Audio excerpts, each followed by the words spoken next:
Yes. Alrighty. What's up, everybody? It is I, your Tribal God of Extreme, Peter Joseph here, for a late Monday night video right here on Metal God 669. And as always, thank you for watching. Make sure you like the video and hit that subscribe button down below. Do it now. Alright.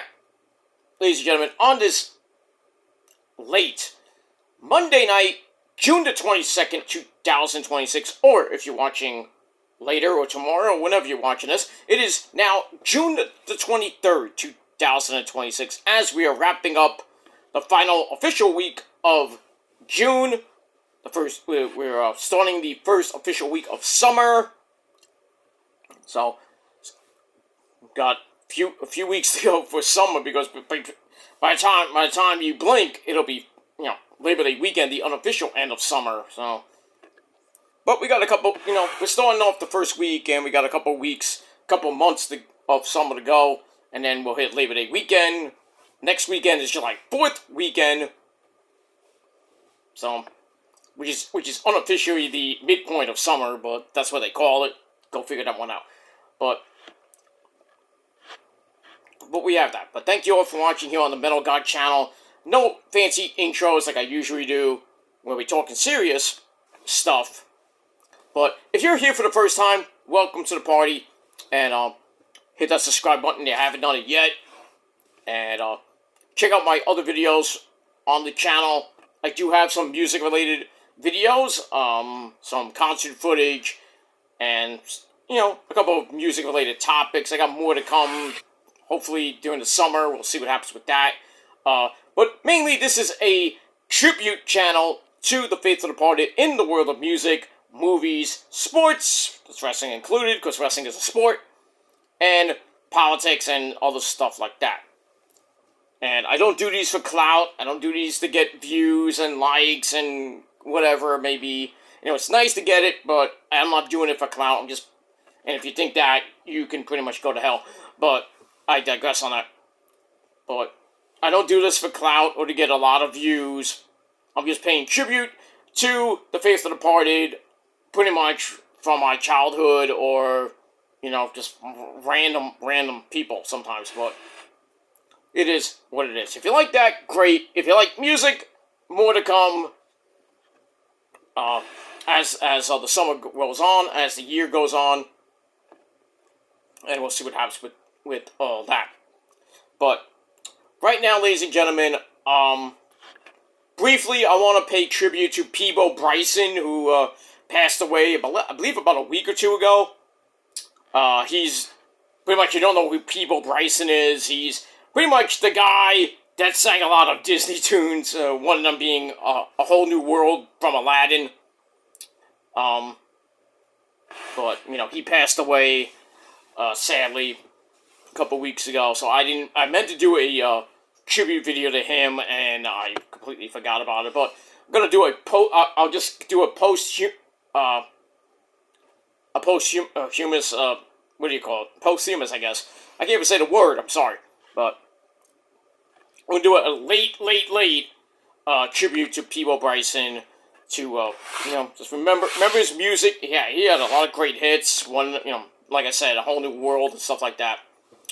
But, so he passed away with that. So, that's my little tribute to him. So, a little side note before we get to the main video. And as the title below says, we lost a legend. I mean, a legend in the music business. This guy shaped the careers of Whitney Houston, the Boss Bruce Springsteen, Aretha Franklin, Carlos Santana, Janis Joplin, Alicia Keys. The list goes on and on and on. He founded, I believe, Arista Records, and we've seen him at a lot of a lot of award shows, the Grammys, American Music Awards.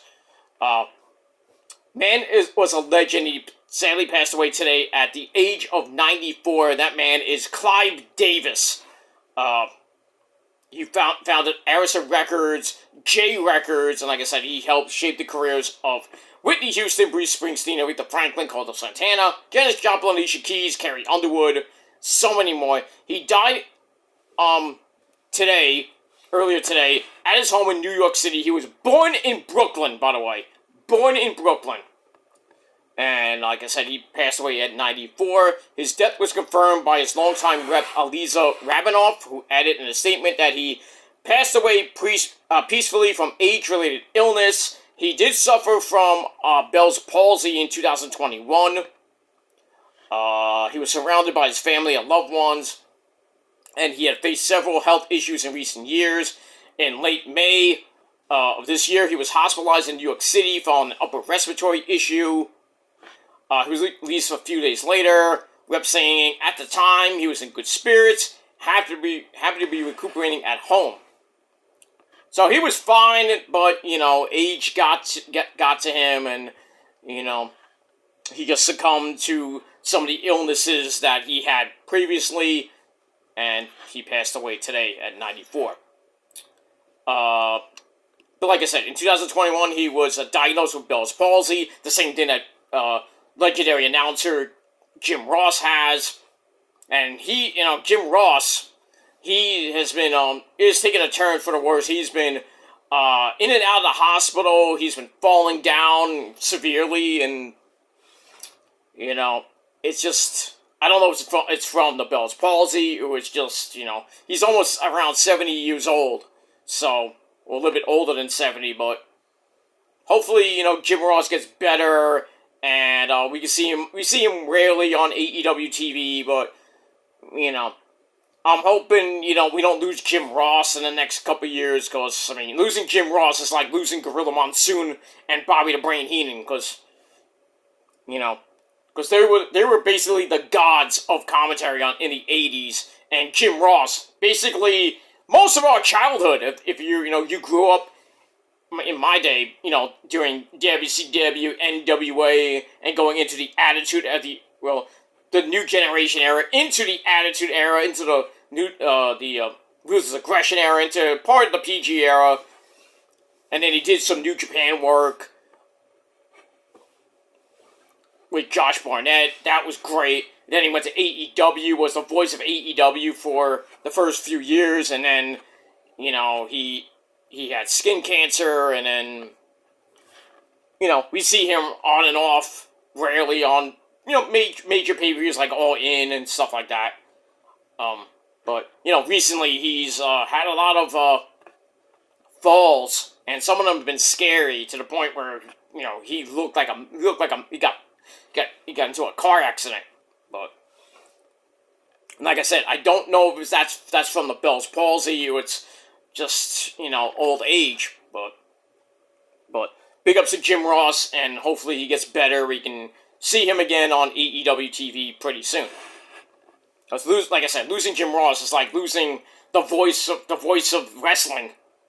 And I say that because, there's a lot of people that came before Jim Ross, Gordon Soley, and Gorilla Monsoon, Bobby Heenan, so many others, but we get that. Alright, so that's a little sidetrack, but we're getting back to the original topic.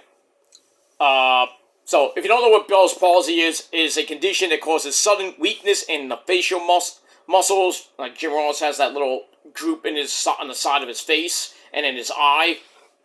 So that diagnosis forced Clive Davis to postpone his famed annual pre-Grammy Gala, which he pretty much held the night before the Grammys, or as I call it, the Shammies, which you know why, every year since 1975. But his legacy in the music business spanned 7 decades, 70 years. Of course, a whole ton of genres of music: pop, hip-hop, R&B, rock, classic rock, not so much metal, but imagine Clive Davis managing a metal band like Metallica or Megadeth or something like that. That would be interesting, but never got into the metal realm, sadly, but it is what it is. He was named president of Columbia Records in 1967 at age 35. He scored hits in each decade with iconic artists like Janis Joplin, Barry Manilow. You know him, Barry Manilow. I think we all know who Barry Manilow is. Copacabana guy. Whitney Houston, The Grateful Dead, Biggie, Notorious B.I.G., Alicia Keys, Kelly Clarkson. John Landau, Bruce Springsteen's manager, told Rolling Stone in 2008, and I quote this, "He's the ultimate long-term player. He was a label head in the 1960s. He was on top then. Now, 40 years later, he's still on top. That's remarkable. I mean, for a guy, from Brooklyn, mind you, just shot up and, forming Columbia Records, which is still around. Arista Records, still around, because I used to work for them. Briefly, I worked on them. Briefly, it was like 2 months. But then I went to, I found Roadrunner later on. But, which is still around. Roadrunner is still around, by the way. I like to, I do some side work for them, but I don't work for them anymore, but I used to. But I do my own thing for another company that's, but I'm not going to go there. Anyway. Where am I? John Landau finished up saying, I do not think you'll see that happen ever again. Because there's not many big name moguls anymore. Diddy in jail. He formed Bad Boy Records, and he was at the top of his game, and then down the hill he went. Justin Bieber knows that one. Ooh, sorry.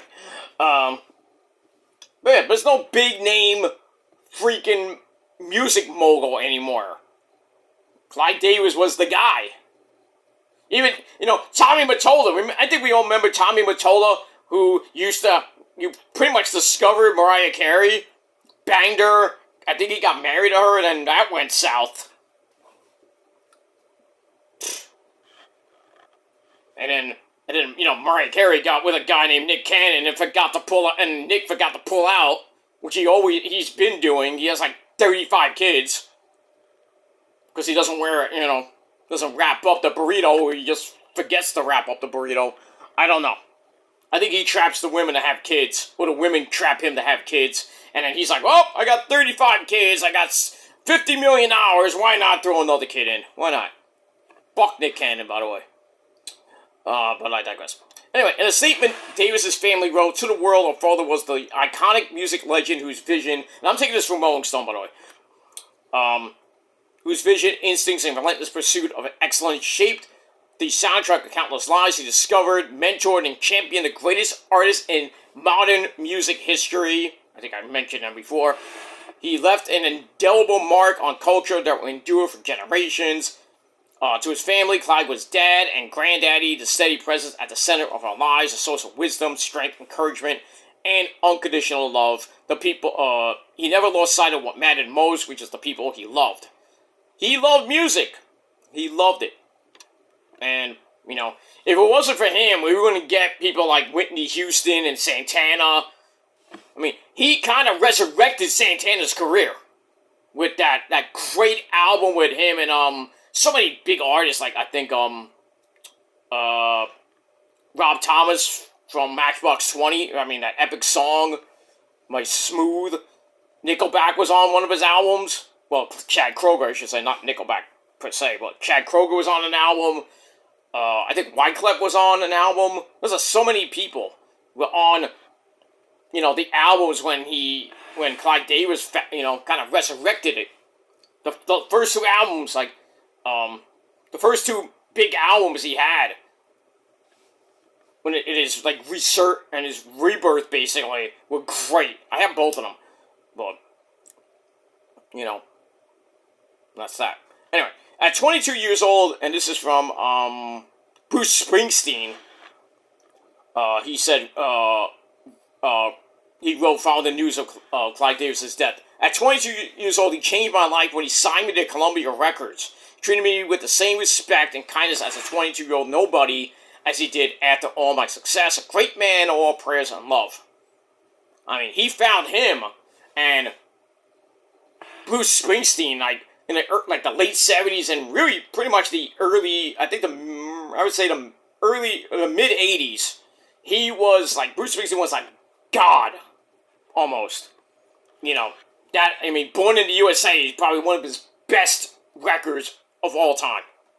And he has a lot of records, Thunder Road and Born in the USA, Glory Days, so many more. Streets of Philadelphia, stuff like that. But Clive didn't find him. I don't even think he made those albums. You know. But I digress. He was still, he was still active until his death. He hosted an annual pre-Grammy party that often eclipsed the award show, which he did because the Grammys are just shit.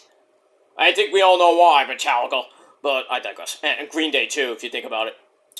Because basically the Grammys are not even, they don't give two fucks about metal.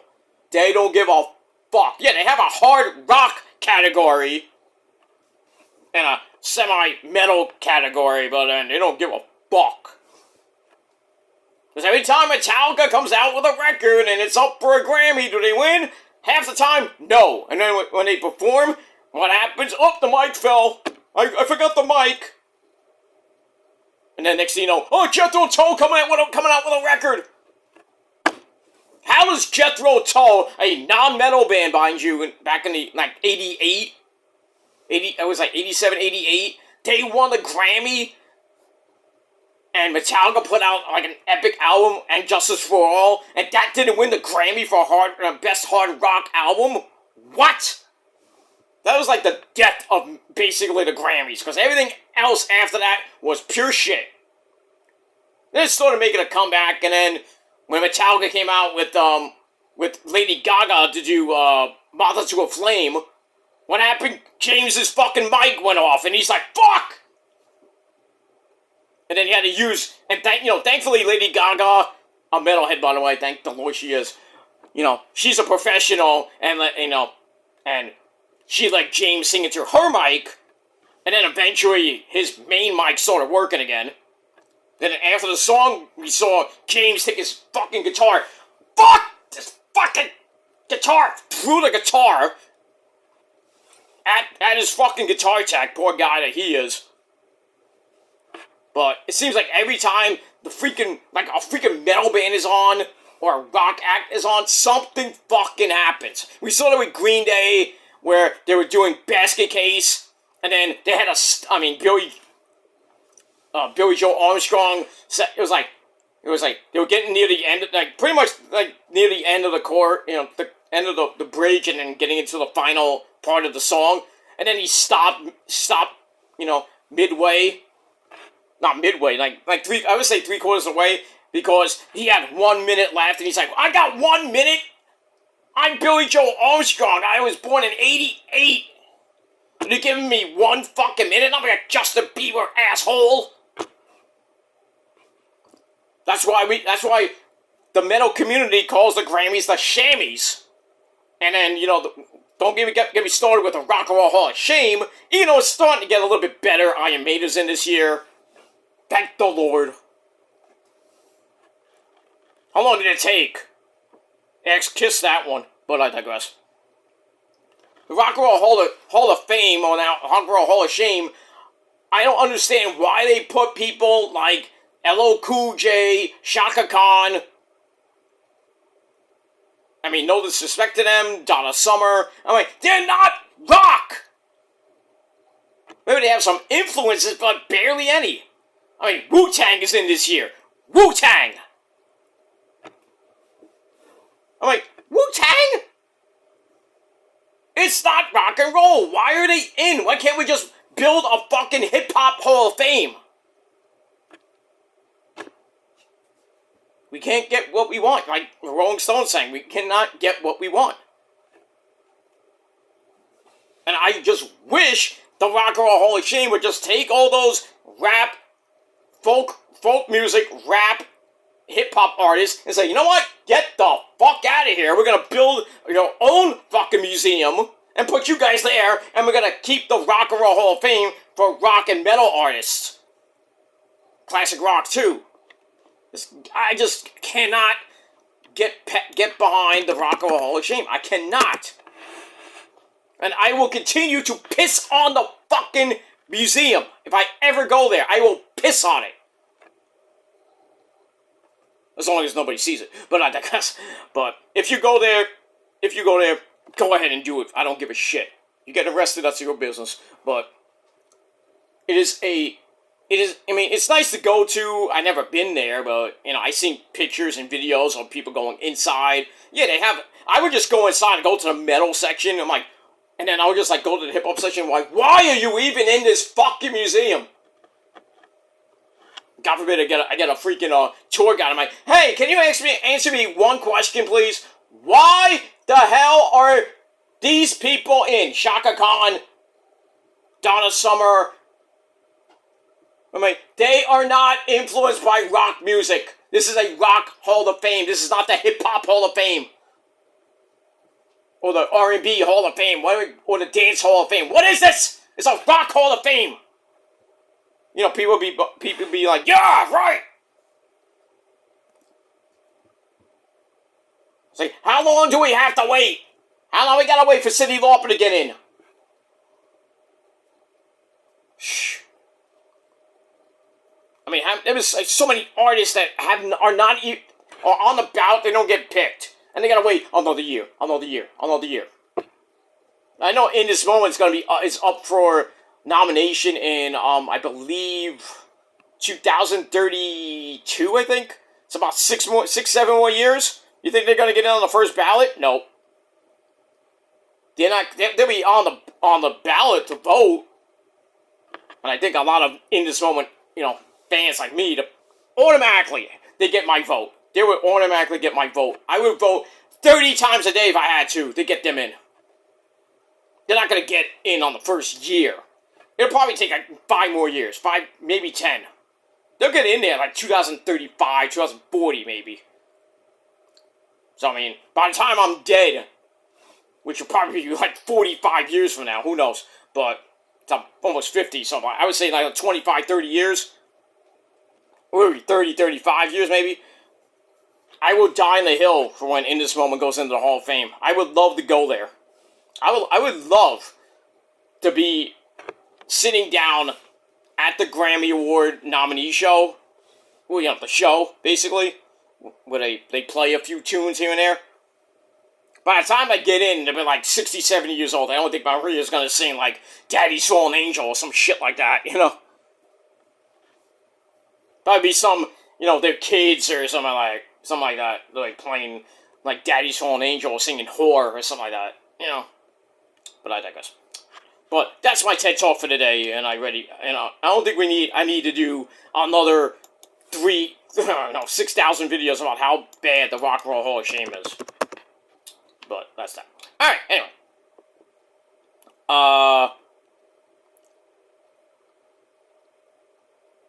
Trying to read get my notes. I think Kurt Franklin called Clive the greatest record man of all time. John Sykes, remember him? You know, God rest his mighty soul. Former president of network development at MTV. Oh, that's John Sykes. Not the one from Whitesnake. I thought it was him, but anyway. Former president of network development at MTV once said of Clive, he can pick a hit and the next minute tell you the exact number of sales. He's the only guy who can actually do that. Wow. You can have an album, give it to Clive Davis, he'll just go up and down the record, you know, like, okay, that one's a hit, that one's a hit, that one's a hit. He'll pick like 3 good songs on the album, and he'll say, you know what, these 3 songs, you'll get 30 million sales. It'll be like, boom. Not like Michael Jackson, but, you know.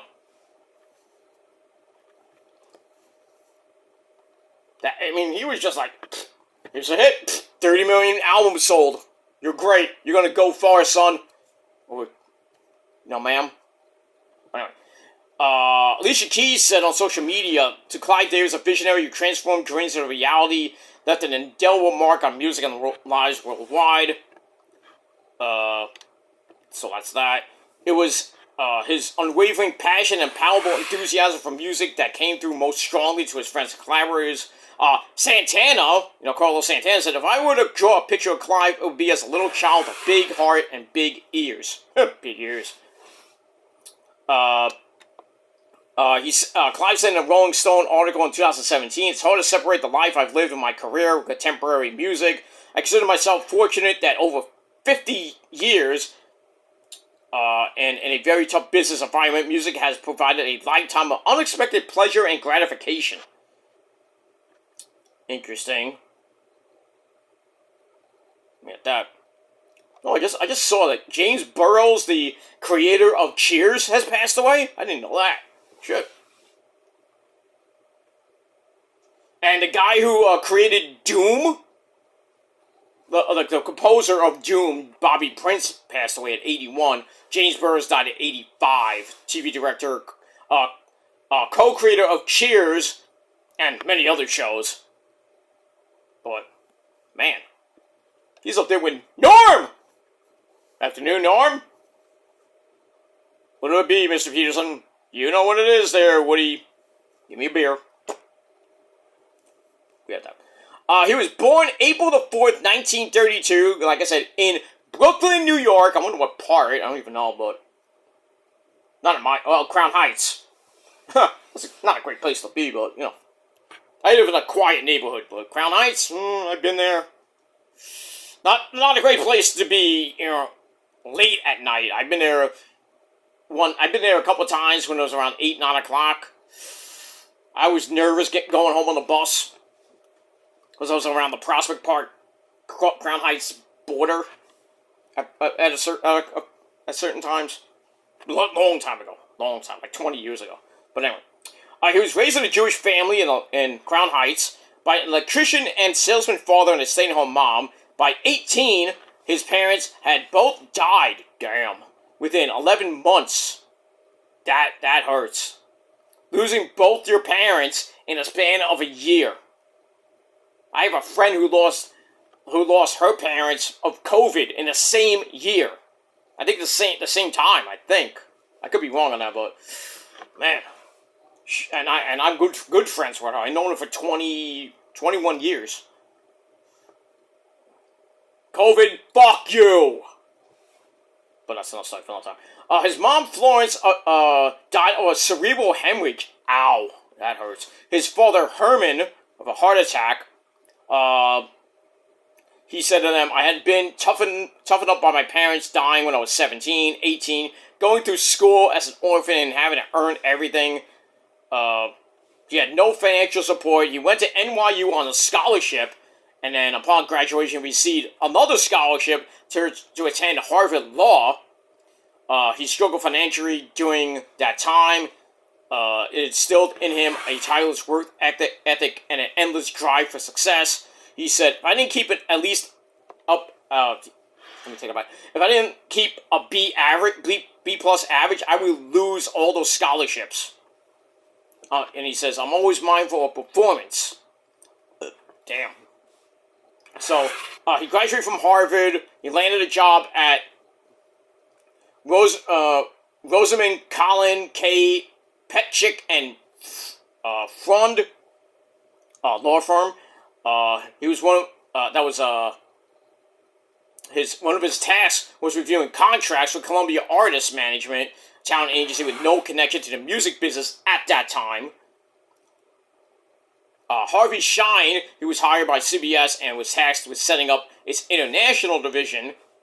And with Clive's contract experience, Shine recruited him at CBS, and pretty quickly he was named head lawyer of the music division. Then he represented the company in a lawsuit brought by the FTC, Federal Trade Commission. Did all that. And he was so impressed. He impressed then president of Columbia Records, Goddard Lieberson, nice name. The executive asked him to move to the West Coast to head Columbia's musical instruments division, which oversaw the company that made Fender guitars. Wow. I have a couple of them in my house, actually. But he didn't want to up with his family. He was set to turn down the offer when circumstances changed. Lieberson offered him a position as president of CBS Records, which I don't even think is around anymore, which he accepted by pure luck, he says. I'm not going to go through everything. He spent roughly 18 months learning the job before he took a fateful trip to San Francisco in 1967, met with Lou Adler, who ran Ode Records and managed the Mamas and the Papas. He invited Clive to the Monterey Pop Festival, where he had a life-changing experience, where CBS Records previously focused on artists like Tony Bennett, Jerry Vale. Way before my time, that's my dad's music. Clive was taken aback by the fervent passion audiences display for up-and-coming acts like Jimi Hendrix, Janis Joplin. So, like, that's like mid to late 60s. He said, I was in the midst of something unique and profoundly deep. Janis Joplin performing with Big Brother and the holding company deeply affected him. He said Janis Joplin was mesmerizing like a white tornado. I didn't know tornadoes were white, okay. That's not racial, just saying. We didn't copy. He signed her and Big Brother to his label. They just went, they went big. Me and Bobby McGee, Piece of My Heart, and I'm sure her, she had many hits, but Down on Me, Janis Joplin was like one of the greatest folk singers in the 60s. And she influenced so many people, like Aretha Franklin, and later on Stevie Nicks. Oh, Stevie Nicks, woo! That's my guardian angel, by the way. But it is what it is. After Monterey, he built Columbia into one of the most successful rock labels in the world, signing Santana, Laura Nyro, Blood, Sweat, and Tears, Chicago, Johnny Winter, Bruce Springsteen, Billy Joel, we all remember him, Herbie Hancock, Earth, Wind, and Fire, Pink Floyd. I remember that. Not when they signed him, but I know they were on Columbia for a while. And Neil Diamond, of all people, the great Neil Diamond.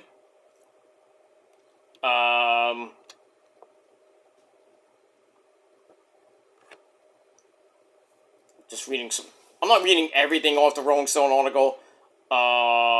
There was a incident in '73 where Jonathan Goldstein pursued a mob case that involved a man who worked for Columbia. According to Clive, he forged Clive's signature, faked invoices, and obtained kickbacks. And he accused Clive of payola, acting without thorough investigation. And then CBS promptly fired him, which was stupid. But he was ultimately exonerated, but he pleaded guilty to one count of tax evasion. Had to pay $10,000, which was like nothing back then. And pretty much it was unfair, he told Rolling Stone in 2008. Never did charge my son's bar mitzvah. It was phony. The guy went to jail and I was exculpated. SAT word. He took the job. He was the president of the music division of Columbia Pictures in 1974. He was given 20% stake in the company. 1979, Columbia Pictures sold Arista Records to BMG, another record company. Brought him enormous wealth. At Arista, he found acts like the Grateful Dead, Lou Reed, Patti Smith, Annie Lennox, which turned into Annie Lennox and the Eurythmics, and then her solo career.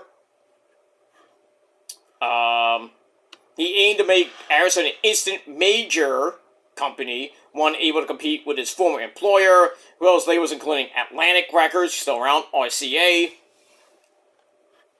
He credited Barry Manilow, who recorded a Scott English and Richard Kerr song, and then renamed it Mandy. I wonder what it was before he changed it to Mandy. Probably was like Amanda or something like that. That went number one. That's probably one of Barry Manilow's many hits, Copacabana, and other Barry Manilow songs.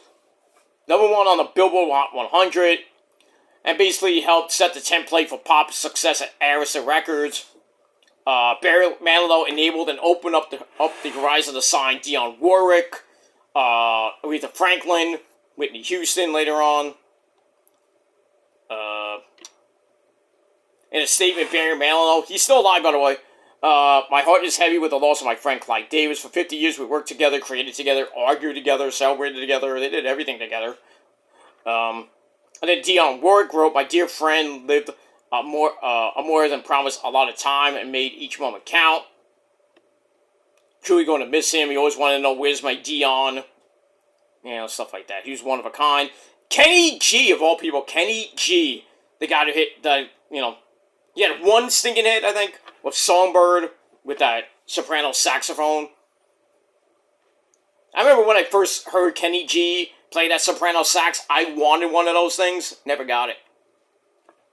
One of my friends in junior high school got it. I'm like, how the fuck you get that? And I was like begging my parents to get me one of them. It's too much money. So like instead of a soprano sax, I got a guitar. So worked out. But I digress on that. He had a statement. But mainly, if you saw Clive Davis, he was like always with Whitney Houston. #1 singles galore.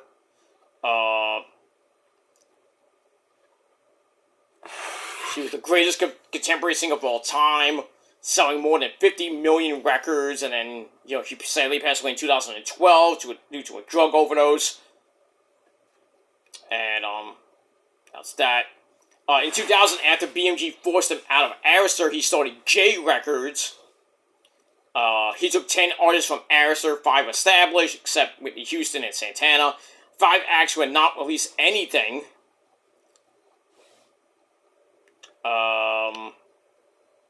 In 2002, BMG bought his stake in J Records for an estimated $20 million, and he was named president and CEO of RCA Music Group. And then in the mid-2000s, he scored hits with Alicia Keys, her first album, basically, Eddie Vedder of Pearl Jam, and Usher, which without him, Usher's career would go nowhere. Resurrected the career of Rod Stewart, of all people, by encouraging him to sing the American Songbook. Great album that was. He partnered with American Idol to release albums from its winners, including Kelly Clarkson, Carrie Underwood, Fantasia. He remained with RCA until 2008, when he was named Chief Creative Officer for Sony BMG. He has a memoir called The Soundtrack of My Life, in which he came out publicly as bisexual. Wow, I didn't know that. At the age of 80. Well, that's a good time to come out. He revealed the first time he had sexual relations with a man was during the era of Studio 54, back in the 70s. Well, everybody was doing each other in the 70s. Nobody was coming out by then. But I digress. He separated from his second wife, Janet Adelberg, in 1985. Began dating partners of both sexes, and since 1990, both of his long-term relationships have been with men. And until the end, music remained the focal point of his life. He says, I still love it. I still love it today. He continued to throw his annual Grammy parties until his death. And he said, I'm immersed in it. I think music is the universal language, pretty much. Because it soothes the soul and saved a lot of people from suicide. And that's true. You can look it up. Metal mostly, really. People say, oh, metal music is for satanic, it's satanic. It's for people that want to cut their wrist and stuff. No. If you think that, you don't know metal. I'm sorry. You do not know anything about metal and hard rock music, because it could be all stuff, hard banging music that'll make your ears bleed, but then they have messages about suicide, and they have not to kill yourself per se, but they talk about suicide, depression, anxiety. So many things. I mean, even domestic violence and stuff. So many messages in metal. You can go to any artist, and they have songs about suicide, and especially with In This Moment, Maria had so many songs about being raped by her dad as a kid, which was basically Daddy's Fallen Angel. And then she wrote Whore, because she was getting pretty much, people were calling her a whore because she was wearing baby doll outfits and her tatas were just popping out. Which she still kind of does with, her look now. But, not the same Maria we know when she first came out in 2006. She's more, In This Moment's been around since 2005, like 22 years. still kicking ass. They got a new album coming out soon. New music video, Sleeping with the Enemy, is just a banger. But people, old school In This Moment fans, they want, we want Beautiful Tragedy back. They want that look back, but Maria's like, I'm not going back to that. I'm old school. I'm like, yeah, I want them to go back to the beginning. I said it to Maria on Instagram and in her social media pages. It's like, I really wish you guys would, do a tour where you just did either A Soul Across Wasteland front to back, and then Tragedy front to back, or Blood front to back. I don't think we're ever gonna get that, but you never know with Maria and the guys, so that's up to them. But they're going in a new direction. They're evolving every album. I mean, God Mode was great. I think this album is gonna be a banger. I mean, we already had Heretic, a great song, and now Sleeping with the Enemy sounds just amazing. Didn't get a lot of hits, but on YouTube, but it's amazing. A lot of downloads, but not a lot of views on YouTube, like The Purge would have got, or even Sacrifice Me. That got like millions of hits, but I think Sleeping with the Enemy at this moment, I think it's around a couple 100,000 views. Not that bad, but it is what it is. And they filmed another video. I don't know when that's coming out, but I know Maria put up some old stuff from God Mode, but it is what it is. But moving on with that, but yeah, so we have all that. But to end this long video, I didn't want to go that long, but wanted to give my tribute to Clive Davis, and that's that. So just a sad day in the world of music. A legend, legendary music producer, icon. You can give him so many names, but Clive Davis passes away at the age of 94. And like I said, if he didn't find Carlos Santana or Whitney Houston, Aretha Franklin, and all those artists I mentioned, I don't even think they would be as big as they were or are. I mean, we probably wouldn't have Alicia Keys or, not so much Biggie because, he was with P. Diddy. All those, Barry Manilow, stuff like that. I don't think they'd have big hits without Clive Davis and Arista Records and Columbia Records, BMG, stuff like that. But he was a legend, and who knows how many more artists he would have found, and they would be big, huge stars. Usher probably wouldn't have resurrected his career, kind of. The first couple Usher albums were good, and then when Yeah came out, and then the follow-up to, that with Confessions, and even up the stuff that he has up now is great. But, early on, Usher was, young. He had a couple good hits on the first album, but, I think the second album wasn't that bad, but, yeah. When he came out with Yeah, he was like the club guy. He was like, every time you go to the club, you hear Yeah! Or DJ's Got Us Falling in Love Tonight, and then Confessions, and Burn, and stuff like that. He's getting with Chili from TLC. Lucky guy.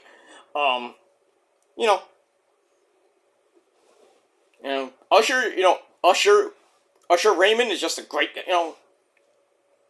a good guy, a great guy, and a great artist, I don't particularly listen to him a lot, I'm a metal guy, so, but I do listen to Usher. I listen to, old school Barry Manilow, Neil Diamond, you gotta listen, not all the time, but, you go to a bar, you go to a club, well, not so many clubs, but, you go to a ball game, you hear Neil Diamond, Sweet Caroline, the original, not the dance version, because it sounds like shit, but, it is what it is, man.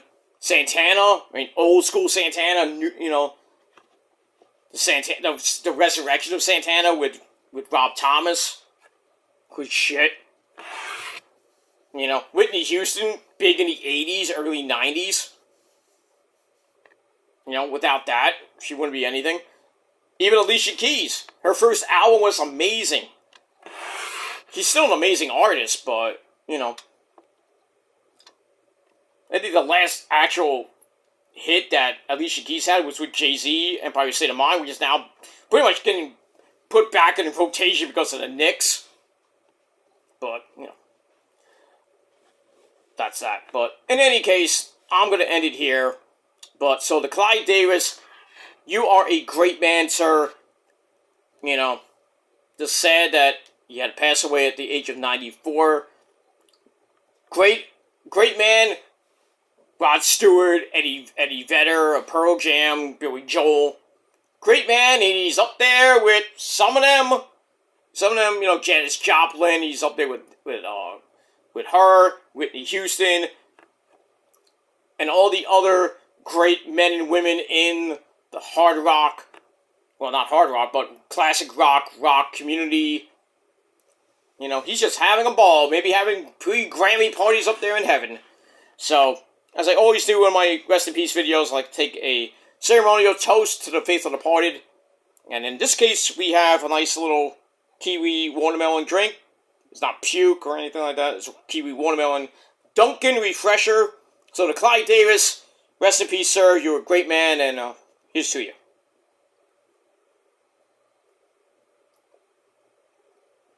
That's that.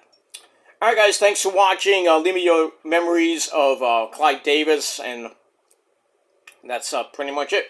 So leave your comments down below, smash that like button, hit that subscribe button, and that's pretty much it. So until next time, ladies and gentlemen, thank you for watching. Live life to 90%, because the other 10% we don't know. We don't know when our last day may be. We don't have the Nickelback thing on our head to tell us when our last day will be. So take each day, one day at a time, and live a great life, just like Clive Davis and Peebo Bryson, and so many all the others who have passed away so far this year. And that's pretty much it. So until next time, my friends, rock on and rock hard, as Lemmy would say, with your cocoot. And if you're not down with that, well, that's just too bad. That's it. Until next time, my friends, God bless you all. Peace, and rock on.